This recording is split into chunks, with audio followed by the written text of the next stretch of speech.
جس میں امانت داری نہیں اس میں ایمان نہیں۔ مشکل کے وقت سچی محبت کا پتہ چلتا ہے۔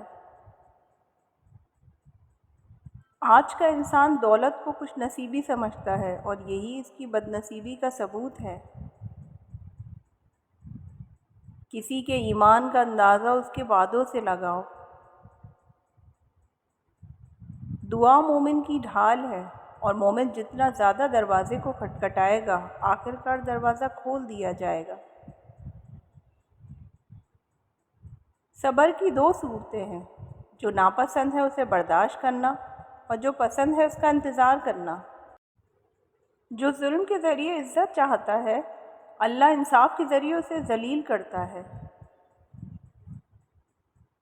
3 کام عزت بڑھانے کا سبب ہوتے ہیں: سلام کرنا، مجلس میں کسی کو جگہ دینا اور لوگوں کو ان کے اصل نام سے پکارنا۔ جب تمہیں کوئی تحفہ دیا جائے تو اس سے بہتر واپس کرو اور جب کوئی نعمت دی جائے تو اسے بڑھا کر اس کا بدلہ دو۔ جب گناہوں کے باوجود اللہ تعالیٰ کی نعمتیں مسلسل تمہیں ملتی رہیں تو ہوشیار ہو جانا کہ تمہارا حساب قریب اور سخت ترین ہے۔ اتنی جلدی دنیا کی کوئی چیز نہیں بدلتی جتنی جلدی انسان کی نیت اور نظریں بدل جاتی ہیں۔ ابھی موقع ہے، چونکہ اعمال نامے کھلے ہوئے ہیں، قلم چل رہا ہے، بدن تندرست و توانا ہے، زبان آزاد ہے، توبہ سنی جا سکتی ہے اور اعمال قبول کیے جا سکتے ہیں۔ ہمیشہ اخلاق سے بات کرو کیونکہ انسان پر سب سے زیادہ مصیبتیں اس کی اپنی زبان کی وجہ سے آتی ہیں۔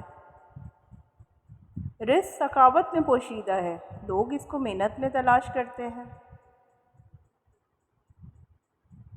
اگر تم نے کسی گناہ کو انجام دیا ہے تو توبہ کے ذریعے اسے مٹانے میں جلدی کرو۔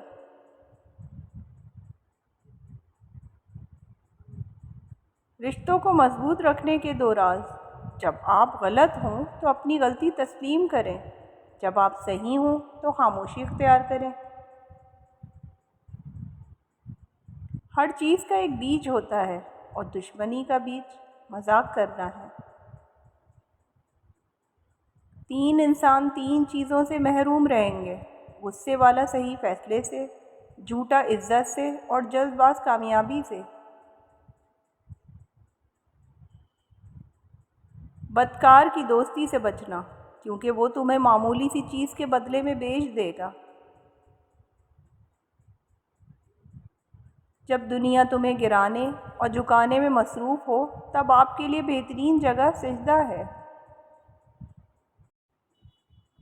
زیادہ سوچنا انسان کو ختم کر دیتا ہے، بس دعا کرو اور اللہ پر چھوڑ دو۔